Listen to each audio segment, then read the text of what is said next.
Hello friends, मैं हूं अजीज शेख। आप देख रहे हैं मूवी स्टॉक चैनल, जिस पर आज मैं बात करने वाला हूं Venom let there be a carnage के रिलीज किए गए ऑफिशियल ट्रेलर 2 के बारे में। जिस 2 मिनट से भी ज्यादा बड़े ट्रेलर में हमें इस बार फिल्म की कहानी से रिलेटेड कई सारी डिटेल्स मिल जाती है, या फिर कहूँ पूरी की पूरी कहानी, जिसमें बस बचा है तो छोटा सा ट्विस्ट। इसी सस्पेंस से भरा कि क्लूटस कैसिडी को एडी ब्रॉक के वेनम होने के बारे में पता भी है या नहीं, और अगर पता है तो उसे ये डिटेल किसने दी है। और हाँ, ये भी कि क्या ये फिल्म आगे चलकर टॉम हॉलैंड के स्पाइडरमैन के यूनिवर्स से कनेक्ट होगी भी या नहीं, क्योंकि हिंट अभी के लिए तो इस फिल्म को सोनी पिक्चर्स के किसी और ही स्पाइडरमैन के यूनिवर्स से जोड़ती है। किससे, तो चलिए अब उन सारी की सारी डिटेल्स पर बात करते हैं। लेकिन उससे पहले एक मेजर स्पॉइलर वार्निंग, क्योंकि इस वीडियो में मैं फिल्म की कहानी से रिलेटेड कई सारी डिटेल्स को रिवील करने वाला हूँ। और उसके अलावा अब एक छोटी सी रिक्वेस्ट, जो है इस चैनल को सब्सक्राइब, वीडियो को लाइक और शेयर करने की। तो फ्रेंड्स, तो ट्रेलर की शुरुआत में ही हम एडी को काफी अपसेट देख सकते हैं, जिसके पीछे का रीजन तो हमें इस ट्रेलर के एंड में ही पता चल जाता है कि एडी जिससे प्यार करता है, यानी कि एनी वेविंग के कैरेक्टर से, उसने डिसीजन बना लिया है डॉक्टर लुइस से शादी करने का। और ये बात एडी को बहुत ही ज्यादा बुरी लगती है कि एनी अब अपनी लाइफ में मूव फॉरवर्ड हो चुकी है, लेकिन एडी इन सब से बाहर नहीं निकलना चाहता। और वही बात करे वेनम की, तो वेनम यहाँ पर एडी को समझा रहा है कि उसे भी अपनी लाइफ में मूव फॉरवर्ड हो जाना चाहिए, जो फिलहाल तो एडी के लिए आसान नहीं है। लेकिन वेनम जिस तरीके की एडवाइस उसे दे रहा है, उसे देखकर तो ये बात भी बहुत ही अच्छी तरीके से समझ आती है कि वेनम इस पूरी फिल्म में अपनी काफी ज्यादा चलाएगा और एडी की बिल्कुल भी नहीं सुनेगा। यानी कि जो बात इस फिल्म के डायरेक्टर एंडी सर्किस ने भी कही है कि ये फिल्म हमें इन दोनों कैरेक्टर्स के बीच की एक ऐसी स्टोरी दिखाएगी जिससे ये दोनों ही डील नहीं कर पाते, और उसके बाद उनकी लाइफ में क्या कुछ होता है। इट मीन्स कि फिल्म का फोकस इन दोनों कैरेक्टर्स को मिलाने का भी होगा, ताकि एडी और वेनम एक दूसरे को बहुत ही अच्छी तरीके से समझे, जो फिलहाल तो मुझे अभी के लिए ट्रेलर में होता हुआ नजर नहीं आ रहा। क्योंकि हम ट्रेलर में बिल्कुल साफ साफ देख सकते हैं कि एडी वेनम को किस तरीके से ट्रीट कर रहा है। यानी कि फिल्म के जो फर्स्ट पार्ट में रूल बनाए गए थे फिल्म के एंड में, उसे यहाँ पर भी कंटिन्यू रखा गया है कि एडी वेनम को सिर्फ और सिर्फ बुरे लोगों को ही खाने की परमिशन देता है, और उसी पर वो लोग चल भी रहे होंगे। लेकिन फिल्म के स्टार्ट में एडी का अपसेट होना कहीं ना कहीं वेनम को उससे अलग भी करता है, इसलिए हम वेनम का गुस्सा एडी पर निकलता हुआ बहुत ही अच्छी तरीके से देखते भी है, जिसे कंट्रोल में रखने के लिए एडी ने घर पर टायर्स तक को लाकर रखा हुआ है, ताकि वेनम अपना गुस्सा टायर्स को चबा कर निकाले। लेकिन हम देखते हैं कि वेनम अपना गुस्सा किस तरीके से एडी पर निकालता है, क्योंकि एक बार नाक टूटी तो वेनम उन्हें बहुत ही अच्छी तरीके से ठीक भी कर सकता है, इसलिए वो दोबारा एडी की नाक फिर से तोड़ता है। और इसके पहले के ट्रेलर में हमने वेनम को उसे मनाते हुए भी देखा है, यानी रूठना और मनाना इस फिल्म में इन दोनों का चलता ही रहेगा। लेकिन आई एम श्योर कि फिल्म में हमें इस पर भी एक बहुत ही अच्छा फोकस दिखाया जाएगा, ताकि वेनम के कैरेक्टर को सोनी के आने वाले यूनिवर्स के लिए पूरी तरीके से प्रिपेयर किया जा सके। क्योंकि ठीक एमसीयू की तरह सोनी पिक्चर्स ने भी अपने यूनिवर्स को पूरी तरीके से बढ़ाने की जिम्मेदारी ले ली है, जिसमें हम इस फिल्म के अलावा स्पाइडरमैन के ही यूनिवर्स की कई सारी फिल्मों के स्पिन ऑफ भी देखने वाले हैं, जो कि बेसिकली स्पाइडरमैन के सारे विलन्स पर ही फोकस करेगी, जिनमें से वेनम और मॉर्बियस फिल्म के अलावा अब क्रेवन द हंटर की भी कंफर्मेशन हो चुकी है। लेकिन इस तरीके के यूनिवर्स की शुरुआत बिल्कुल ही स्टार्ट से की जाती है, यानी कि बाकी दूसरी फिल्मों में ऐसे रेफरेंस डालकर, ताकि आगे चलकर उन्हें स्पाइडरमैन के स्पिन ऑफ के बाकी यूनिवर्स से पूरी तरीके से कनेक्ट किया जा सके, जो ऑफकोर्स हमें इस फिल्म के ट्रेलर में भी देखने मिल ही रहा है। खास करके एक ऐसा सेटअप जो स्पाइडरमैन के सारे स्पिन ऑफ को एक बहुत ही अच्छी खासी जगह देने वाला है, और उस बारे में मैंने इसके पहले ट्रेलर की ब्रेकडाउन में भी बात की थी। इसमें भी मैं आपको उसका थोड़ा सा ही हिंट दूंगा, क्योंकि ज्यादा डिटेल पर बात करके कोई मतलब बनने वाला है नहीं। तो वो डिटेल स्पाइडरमैन के रेवेनक्राफ्ट का है, जिसके नाम को हमने ऑफिशियली तो देख ही लिया है ट्रेलर में। लेकिन एडी यहाँ पर वेनम को उसकी धमकी एरिया 51 के नाम से देता है कि अगर वेनम गवर्नमेंट के हाथों लग गया तो उसे एरिया 51 में डालकर उस पर एक्सपेरिमेंट किया जाएगा, जैसा एक्चुअल में दावे के हिसाब से एरिया 51 में किया जाता है। या फिर सिंपली कहूँ कि एडी यहाँ पर उसे सिर्फ और सिर्फ एरिया 51 की ही धमकी दे रहा है। यानी कि हो सकता है कि एडी को रेवेनक्राफ्ट के बारे में पता ही नहीं है कि ऐसी कोई जगह भी एग्जिस्ट करती है। बट हाँ, ये देखना भी काफी ज्यादा इंटरेस्टिंग रहेगा कि सोनी की तरफ से इस रेवेनक्राफ्ट को कब क्रिएट किया गया है, क्योंकि ये फैसिलिटी अभी तो नहीं बनी होगी, बल्कि इसका एग्जिस्टेंस सोनी पिक्चर्स के यूनिवर्स में कई साल पहले का रहेगा, या फिर ये जगह एग्जिस्ट करती थी जिसे जल्दी फैंस को रिवील कर बताया नहीं गया। लेकिन अब पूरी प्रिपरेशन के साथ हम सोनी के स्पाइडरमैन के यूनिवर्स में रेवेनक्राफ्ट को भी देखेंगे। और प्लीज अब आप कमेंट में ये मत लिखिएगा कि इसका कनेक्शन स्पाइडरमैन नो वे होम फिल्म से हो सकता है, क्योंकि ये प्रिजन स्पाइडरमैन के सारे विलन्स को कैद करने में काम आती है। ऐसे में फिल्म का जो प्लॉट लीक हुआ है उसमें डॉक्टर स्ट्रेंज को भी ऐसी ही किसी जगह की जरूरत है, तो रेवेनक्राफ्ट एक परफेक्ट जगह रहेगी। लेकिन मुझे लगता है कि ऐसा कुछ भी अभी इतनी जल्दी नहीं किया जाएगा, और इसका पता तो हमें पूरी तरीके से स्पाइडरमैन नो वे होम फिल्म को देखकर ही मिलेगा। बाकी बात रही गूगल के सर्च इंजन की, जिसकी कास्टिंग लिस्ट में आप नाम जेके सिमंस के अलावा टॉम हॉलैंडर का भी देख रहे होंगे। कल तो गूगल की इस कास्टिंग लिस्ट पर आपको बिल्कुल भी भरोसा नहीं करना चाहिए। इस बारे में कई लोगों ने मुझसे डीएम कर भी पूछा है, लेकिन सर्च इंजन इंसानों की वजह से ही काम करता है गूगल का, कि लोग किस तरीके के ट्रेंड को फॉलो कर क्या क्या डिटेल्स चाहते हैं। खैर, तो अब आ जाते हैं फिर से ट्रेलर के इस सीन पर, यानी कि रेवेनक्राफ्ट की प्रिजन पर, जिसमें हम वहाँ पर स्क्रीम करते हुए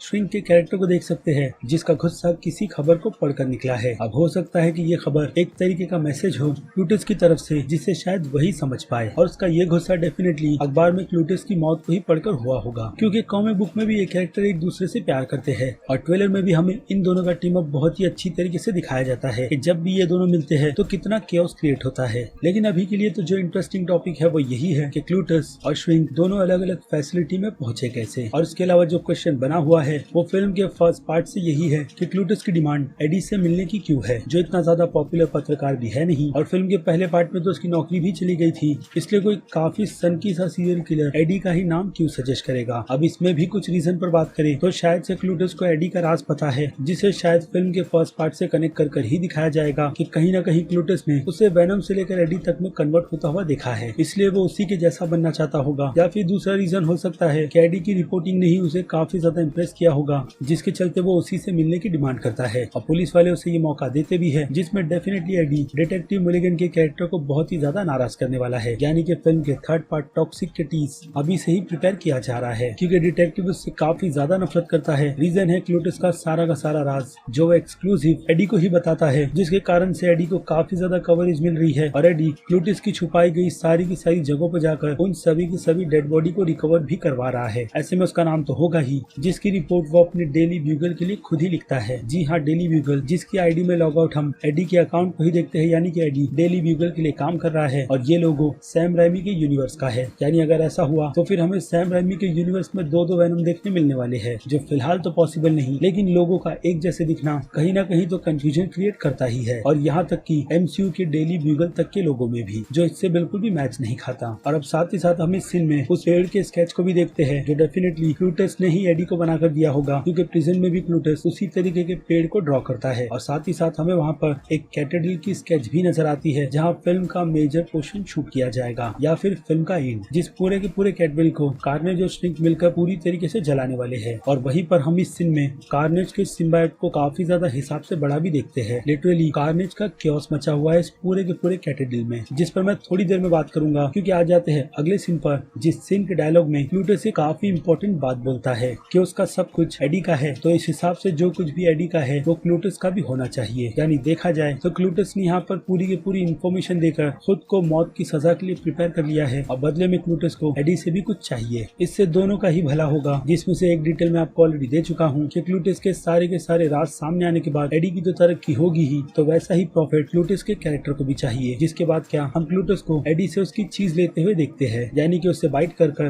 खुद को सिम्बायोट्स के लिए इफेक्ट कर लेना। लेकिन कॉमिक बुक में ये चीज बहुत ही डिफरेंट तरीके से हुई थी, क्योंकि दोनों ही सेलमेट थे, और ये सारी की सारी डिटेल मैं आपको पहले ही दे चुका हूँ। इसलिए उसे छोड़कर फिर से आते हैं अगले सीन पर, जिस सीन में क्लूटस एडी के ब्लड को काफी ज्यादा डिफरेंट बोलता है, क्योंकि क्लूटस ने इसके पहले भी कई लोगों को मारा है और उनके खून तक को टेस्ट किया है। और फिर क्या कपड़ों को देखकर अगर आप दोनों सीन को मैच कर लो, यानी कि प्रिजन के उस क्लूटस के एडी को काटने वाले सीन्स के कपड़े से लेकर क्लूटस को सजा देने वाले कपड़े तक, तो ये कपड़े बिल्कुल मैच होते हैं, जो कि हमें अगेन एक डिटेल देते हैं कि क्लूटस ने कार्नेज का सिम्बायोट मरने से कुछ ही टाइम पहले लिया होगा, जिसे सभी आरोपों से गिल्टी पाने के बाद मौत की सजा दी गई थी। और यहाँ पर थोड़ा सा ट्विस्ट अगर ऐड कर दिया जाए तो ऐसा लगता है कि कार्नेज ने क्लूटस की बॉडी को मरने के बाद टेक ओवर किया है, या फिर ऐसा भी हो सकता है कि पॉइजन के कांटेक्ट में आने के बाद सिम्बायोट्स पूरी तरीके से बदल गया, यानी कि रेड कलर का हो गया, जो बाकी सिम्बायोट्स के मुकाबले में कई ज्यादा खतरनाक है। इसलिए खुद वेनम का सिम्बायोट्स भी उससे डरता है। और अगर कॉमिक बुक की बात करें तो कॉमिक बुक में सिम्बायोट्स रेड इसीलिए था क्योंकि वो कार्नेज के सीधे डीएनए से जाकर मिला था, और कॉमिक बुक में हर एक सिम्बायोट्स इसी तरीके से अलग अलग रंग के बनते हैं, और उनसे उनका लेवल भी होता है, और शायद वैसा ही कुछ हमें इस फिल्म में भी देखने मिलेगा, लेकिन बहुत ही भयानक तरीके से, जिसका पता आपको इस सीन को देखकर बहुत ही अच्छी तरीके से चल जाएगा, क्योंकि कार्नेज की ट्रांसफॉर्मेशन क्लूटस के दर्द की ही तरह काफी दर्दनाक है, जो ये बात तो हमें बिल्कुल साफ साफ ही बता देती है कि कार्नेज और क्लूटस एक है, यानी कि वो उसकी बॉडी में है, ना कि ऊपर से उसकी बॉडी को कवर करता हुआ। और वहीं एडी के केस में ये चीज बिल्कुल अलग है, जिसमें अगर वेनम को अलग किया जाए तो एडी उससे बिल्कुल अलग हो जाता है, बट कार्नेज बिल्कुल भी नहीं होगा। इसलिए प्रिजन के इस एक और एक सीन में हम जब कई सारे गार्ड्स को उस पर फायर करते हुए देखते हैं, तब वो बुलेट्स को आर पार जाने के लिए खुद के सिम्बायोट्स को सेपरेट तक करता है, जिसमें अगेन हमें क्लूटस की बॉडी का नामो निशान तक नजर नहीं आता। और फिर क्या क्लूटस यहाँ पर कई बेगुनाह लोगों को भी मारेगा ताकि वो अपनी पावर को गेन कर सके, यानी कि कार्नेज। और जिस तरीके की मौत वो यहाँ पर एक गार्ड को दे रहा है, उसे देखकर तो कहीं ना कहीं होप अब इस फिल्म से बन जाती है कि ये फिल्म फर्स्ट पार्ट की तरह कार्नेज के कैरेक्टर के साथ तो नाइंसाफी नहीं करेगी। और उसके बाद बाकी के सीन में हम उसे प्रिजन से एस्केप करते हुए देखते हैं। लेकिन ये सीन काफी ज्यादा इंटरेस्टिंग है क्योंकि यहाँ पर क्लूटस ने श्रिंक के साथ टीम अप कर लिया है, जिसे डेफिनेटली वो रेवेनक्राफ्ट की फैसिलिटी में जाकर छुड़ाएगा।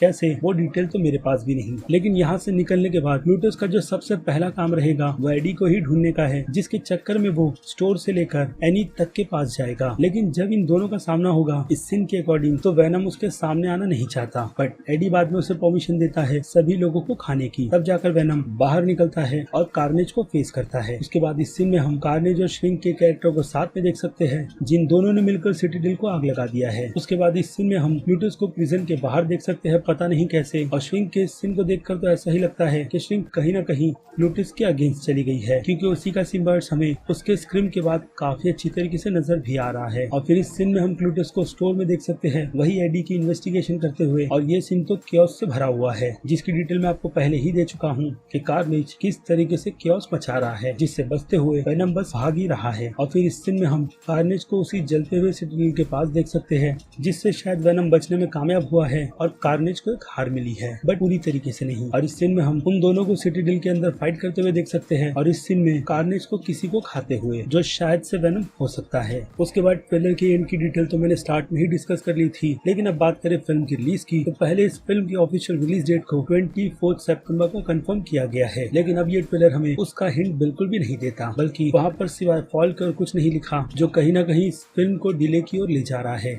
यानी कि ये फिल्म अगर डिले हुई तो सीधे अक्टूबर के मंथ में रिलीज होगी, और अगर ऐसा होता है तो सोनी पिक्चर्स के यूनिवर्स की आने वाली 2 और फिल्मों को भी डिले मिलेगा, जिनमें से एक फिल्म ऑब्वियसली स्पाइडरमैन नो वे होम है और दूसरी मॉर्बियस। लेकिन अभी के लिए तो उम्मीद ही पकड़ कर चलो, क्योंकि कोविड की केस यूएस में थोड़े हाई हो रहे हैं। ऐसे में वहाँ की सरकार को तो चिंता होगी ही, जिसका असर बाद में सभी की सभी फिल्म और कारोबारों पर ही होता है। लेकिन इस केस में आई होप कि सब कुछ ठीक रहे। बाकी आप अपनी राय मुझे कमेंट में लिखकर जरूर बताइएगा कि आपको फिल्म का ये सेकंड ट्रेलर कितना ज्यादा पसंद आया है और कितना नहीं। उसके अलावा अगर आपको वीडियो में कुछ भी पसंद आया है तो वीडियो को लाइक करना तो बिल्कुल भी मत भूलिएगा, ताकि मुझे मोटिवेशन मिलती रहे इस टाइप के कंटेंट को अपने चैनल पर कंटिन्यू रखने की। तो अब चलिए खत्म कर देते हैं वीडियो को भी यहीं पर। मैं हूँ अजीज शेख, आप देख रहे थे मूवी स्टॉक चैनल, जिसे अगर आपने अभी तक सब्सक्राइब नहीं किया है तो सब्सक्राइब कर लीजिए, और बगल में बने हुए बेल आइकन के साथ साथ नोटिफिकेशन को भी ऑल पर क्लिक कर दीजिएगा। बाकी मैं मिलूंगा जल्दी आपसे दूसरी किसी वीडियो में किसी और फिल्म या फिर किसी और सीरीज के टॉपिक पर बात करते हुए। तब तक के लिए आप मेरे चैनल के बाकी दूसरे वीडियोस को एंजॉय कीजिए, और टिल देन